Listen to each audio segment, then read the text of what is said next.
성경은 하나님께서 자신이 누구인지를 드러내 보여주신 자기 계시이다 라는 말씀을 우리 2주 전에 들었고요. 그 내용으로 보면 하나님께서 온 세상을 회복하고 치유하시려고 하는 하나님의 구원의 드라마이다 라는 이야기를 지난주에 함께 나누었습니다. 오늘은 성경이 우리의 일용할 양식이다 라는 제목으로 예수님께서 광야에서 40일 동안 시험 받으셨던 그 이야기와 또 바울이 디모데에게 전하고 있는 편지 가운데서 성경이 하나님의 감동으로 된 것이 어떤 것인지에 대한 이야기를 하고 있는데 그 이야기를 함께 나누어 보도록 하겠습니다. 먼저 복음서에 있는 말씀을 살펴보면 이 본문을 다 제가 오늘 다루기는 좀 어렵고 오늘 주제와 관련해서 간략하게 살펴보면 3가지 시험을 받으셨죠. 근데 그 3가지 시험을 물리친 예수님의 방법이 무엇인가? 그것은 하나님의 말씀을 인용하는 겁니다. 이미 모세 때부터 들려주었던 그 하나님의 말씀, 그 말씀으로 마귀가 유혹하는 유혹을 물리친 거예요. 본인이 가지고 있는 세상의 가치나 세상의 지혜나 이런 것이 아니고 그 당시 사회에 유행하던 풍조가 아니고 아주 오래전부터 계속해서 내려왔던 하나님 말씀.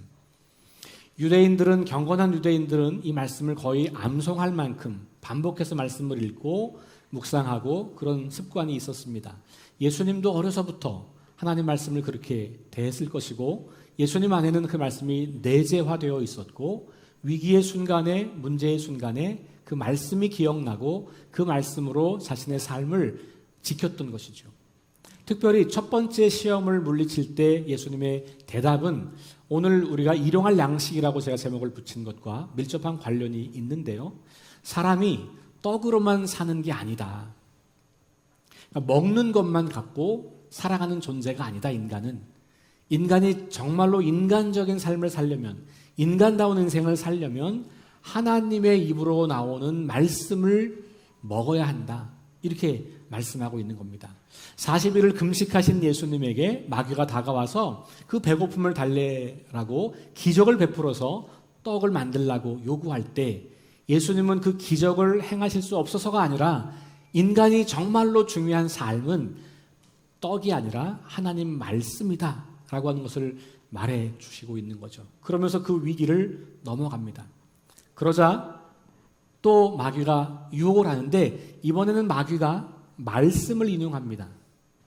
여러분 이 대목이 굉장히 흥미로운 대목, 우리가 좀 주목해야 될 대목이에요. 마귀도 우리를 유혹할 때 하나님 말씀을 가지고 와서 우리를 유혹한다는 거예요. 그 이야기는 뭘까요? 우리들이 하나님 말씀을 잘못 사용할 수 있다는 것을 말해주는 거예요. 마귀는 지금 자신의 목적을 달성하기 위해서 그리고 예수님을 시험하기 위해서 말씀을 사용하는 거예요. 말씀은 그렇게 사용하라고 준 게 아니라는 거죠. 그래서 예수님께서는 또 기록하였을 때라고 말하면서 마귀가 말씀에 기록된 것을 인용하자 그것만 있는 게 아니고 또 기록되었을 때 그러면서 하나님을 시험하지 말라 이렇게 이야기하는 것이죠. 결국 예수님께서 지금 보여주고 있는 아주 중요한 단락은 우리가 말씀을 자기중심적으로 받아서 자기중심적으로 적용하고 자기 만족을 위해서 활용하지 말라는 거예요. 그것은 마귀의 유혹이다 라고 우리에게 가르쳐주고 있는 것이죠. 세 번째도 마찬가지로 말씀으로 예수님은 모든 유혹을 물리치게 됩니다. 그런데 예수님께서 사용했던 이 말씀이 이미 구약시대 때 하나님께서 이스라엘 백성들에게 주셨던 율법입니다.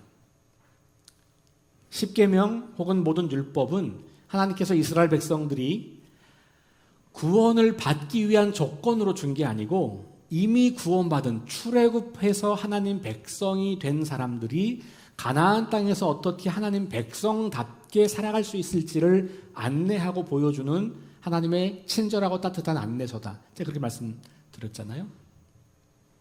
그 말씀이에요. 그런데 예수님 시대에 오면 그 율법이 종교 지도자들에 의해서 그 당시 기득권자들에 의해서 자기중심적이고 문자적이고 기계적인 적용으로 전락이 되면서 하나님의 온전하신 뜻이 흐려지기 시작했죠. 그래서 예수님은 말씀을 재해석해 주신 거예요. 대표적인 말씀이 산상설교에 나오는 이야기죠. 십계명의 말씀도 재해석해 주고 대표적인 율법들도 재해석해 주는 이야기가 등장하게 됩니다.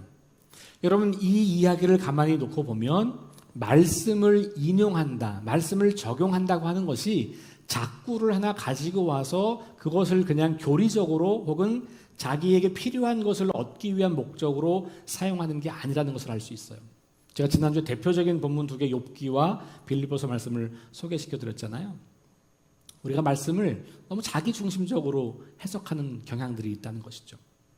예수님은 그것을 정면으로 거부하셨고 하나님께서 정말로 우리에게 말씀하고자 하는 그 메시지를 듣도록 요청하고 있는 것입니다. 우리가 사는 세상도 예수님이 시험 받으시는 그 광야와 같이 끊임없이 시험이 있는 세상이죠. 하루 종일 우리는 많은 세상의 가치들을 압박받으면서 그렇게 사는 것이 행복하고 그렇게 사는 것이 진짜 인생 같고 그게 성공적인 삶 같고 그것이 우리의 삶을 만족시켜 준다고 하는 유혹을 받으며 살아요. 심지어는 거기에 하나님 말씀이 인용되기도 해요. 그럴 때 우리가 어떻게 그 유혹을 이길 수 있겠는가? 예수님께서 보여주신 것처럼 우리 안에 그 말씀이 진정한 의미로 내재화되고 그 말씀을 따라 살아가는 삶의 훈련과 반복이 있을 때 그것이 가능하다는 이야기를 여러분들에게 이 예수님 이야기를 통해서 전달해 드리고 싶은 겁니다. 자, 두 번째 이야기로 빠르게 넘어갈게요. 디모데후서에 보면 성경은 하나님의 감동으로 되었다라고 이야기해요. 많은 분들이 성경이 하나님의 감동으로 되었다고 하는 말을 조금 오해하시는 것 같아요. 그래서 감동으로 되었기 때문에 교리적으로 이게 어떻다 이렇게 많이 이해를 하는 거죠. 여러분, 교리는 성경을 그 시대에 맞게 잘 해석해 주는 내용이긴 하지만 교리에 매이는 것은 대단히 위험합니다. 성경 말씀을 잘 이해하는 것이 중요해요. 예수님도 그 당시에 교리를 말씀으로 깨뜨리신 거예요. 오늘 우리도 교리가 전통이고 소중한 것이기 때문에 잘 배우고 익히고 따르는 것이 필요하지만 어쩔 때는 그 교리가 우리의 삶을 하나님 백성으로 살지 못하게 오히려 올가매는 경우도 있을 수 있고 그 교리만 가지고 우리가 사람들에게 말씀을 전하기 시작하면 사람들을 억압하는 수단이 될 수도 있다는 것을 기억할 필요가 있어요. 성령의 감동으로 되었기 때문에 이게 어떤 의미가 있냐? 오늘 바울은 4가지 굉장히 중요한 단어를 사용하는데 교훈, 책망, 바르게 함, 의로 교육함 이 4가지를 이야기해요. 그러니까 하나님의 말씀은 하나님의 사람이 기록한 책인데 동시에 하나님의 감동으로 이루어진 책이어서 이 책을 읽으면 교훈을 받고 책망을 받고 바르게 되고 의로 교육된다는 거예요.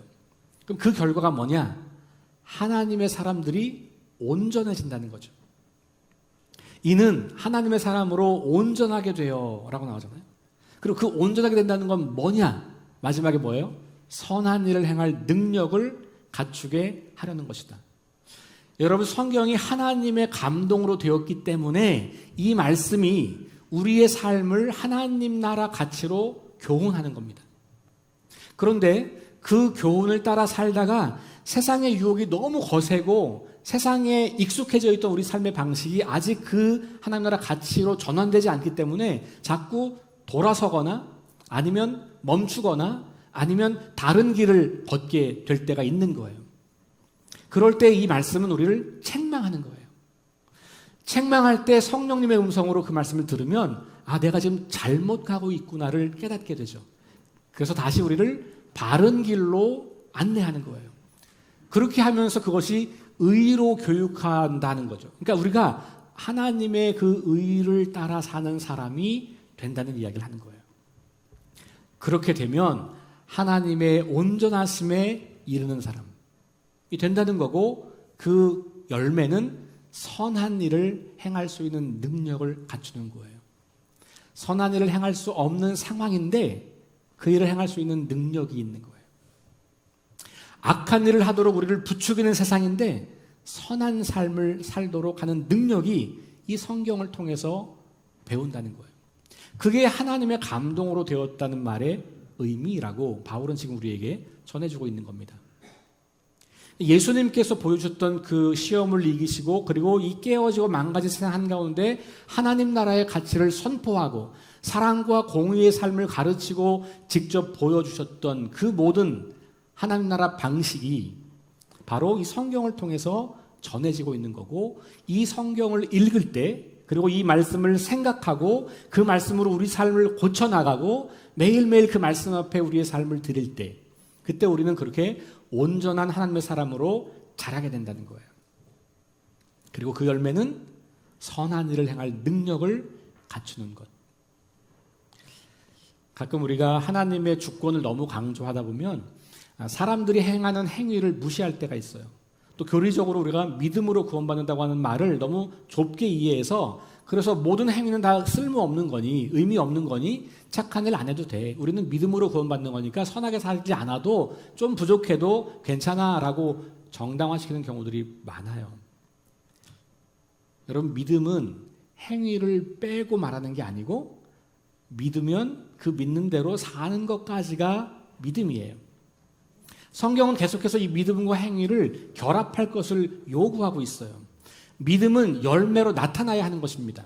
그것을 오늘 말씀은 선한 삶이라고 이야기하는 거고, 성경은 여기저기에서 우리에게 선한 삶, 의로운 삶, 바른 삶, 정직한 삶을 요청하고 있어요.